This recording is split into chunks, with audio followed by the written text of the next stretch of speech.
the privilege of standing in this sacred spot.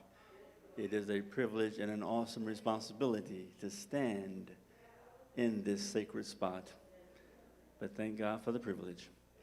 And thank all of you for being present on this day. And I do want to recognize two of our senior saints, if you will.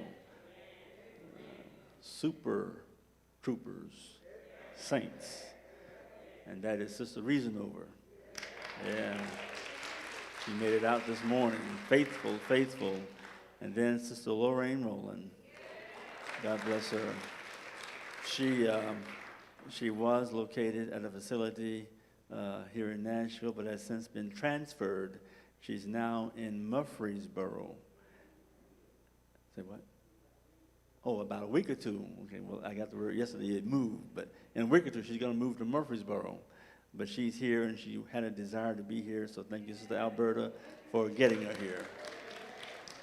Bless you.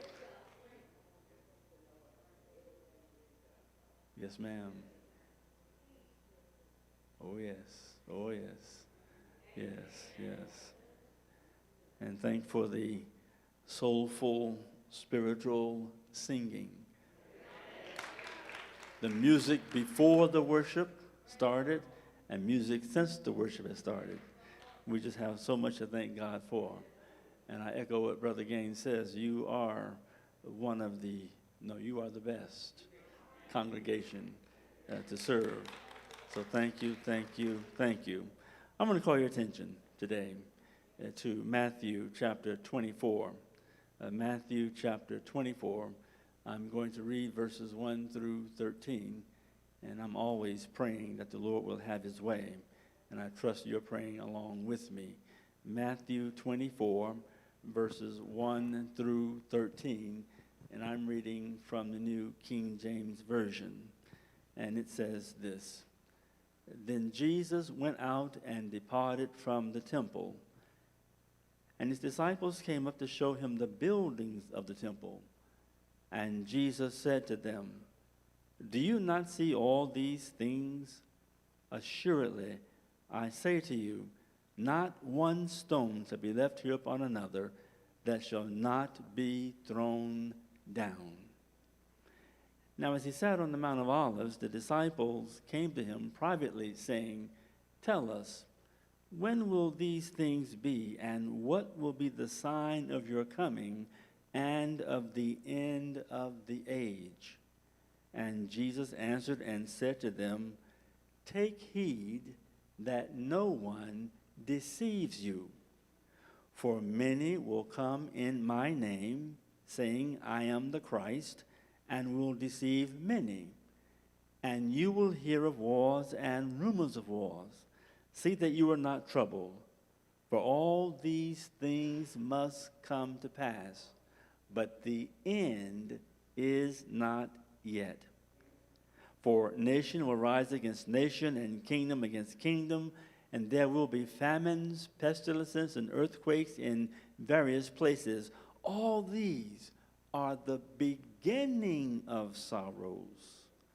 Then they will deliver you up to tribulation and kill you, and you will be hated by all nations for my name's sake, and then many will be offended, will betray one another, and will hate one another.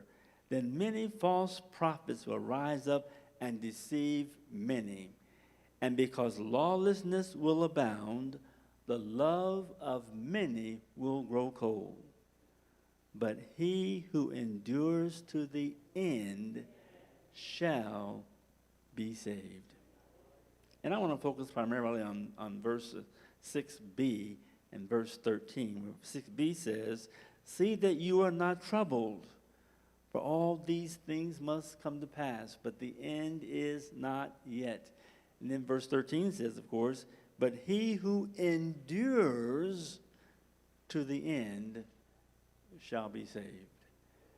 And so the message this morning is entitled, Staying Focused and Composed During Troubling Times.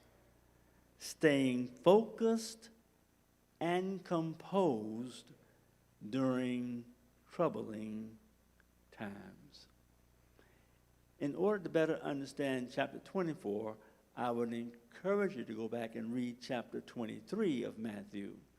Because in that chapter, chapter 23, Jesus issues a stunning rebuke to the religious leaders of that day and time, the scribes and the Pharisees. He scolded them. He reprimanded them. He did not talk nicely to them. They talked a good talk, but they didn't walk the walk as far as being truly and righteous were concerned. They were guilty of hypocrisy, and Jerusalem as a whole had a history of mistreatment of God's prophets and ignoring God's attempt to truly help them be his chosen people. So in chapter 24, Jesus is really not a happy camper. He's not bubbling over with joy, if you will. In chapter 24, as he was leaving the temple, obviously disappointed because of his encounter with the leaders, his disciples called his attention to the temple. They wanted him to see how beautiful the building was in an attempt to probably boost his spirit.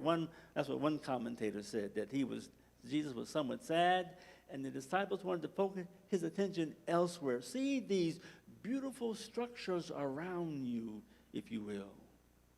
But Jesus informed them, even the temple that they loved so dearly, the temple of all of his glory, all of the stuff that was in it, even the temple would be destroyed. And some years later, the temple was truly destroyed as Romans surrounded Jerusalem, besieged the city, and tore down the temple, killing hundreds, if not thousands of people in the process. In verse 3 of chapter 24, the disciples came to him privately, asking him, when would this happen? And what signs would point to his coming to the end of the age? And in the verses that follow, Jesus gives them a very bleak picture